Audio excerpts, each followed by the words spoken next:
Miguel Marquez, who's in Detroit, Michigan. Miguel, what are you learning about how soon the state will count the vote and release some of the numbers?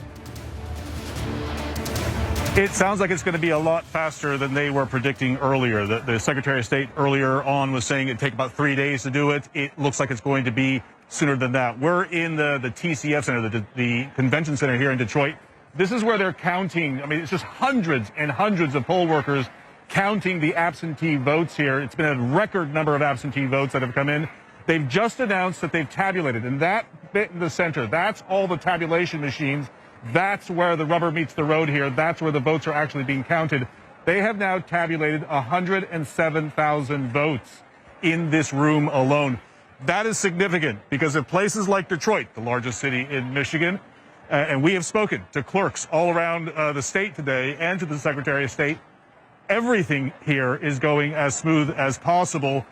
If towns and cities like Detroit can report early, the expectation is that this idea of a red mirage early on where the state looks much more conservative at midnight, say tonight, that may not happen because once polls close, they're not only going to have day of votes, but these large sort of numbers of absentee votes that will start to come in very quickly from places like Detroit and Kent County, Grand Rapids, and Flint up in Genesee County.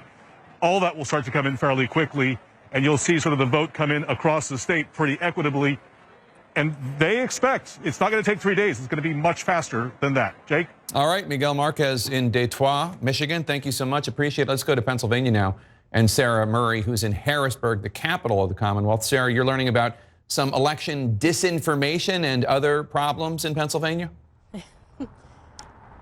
Yeah, that's right, Jake. Look, I think there was a lot of concern about how things were going to go today in Pennsylvania, but the Philadelphia District Attorney's Office is saying there were only 52 incidents that they heard of today. The vast majority of those were taken care of peacefully and were resolved. They're saying most of it had to do with electioneering near the polling sites. Some had to do with voters who were being recorded and they felt uncomfortable or were being harassed, and those situations are being investigated. But the District Attorney's Office in Philadelphia is saying the vast majority of the calls they were getting to their hotline had to do with misinformation that was circulating online. And that is what we are hearing generally in this state today. When you talk to these counties, they say that, the voting has gone pretty smoothly. Things have been going pretty well. They haven't had a number of incidents, but we have seen a lot of things floating around online that have just not panned out. It's a good reminder to all of us to be sure to check in on the things that you may see on Twitter. Not everything you're seeing is true.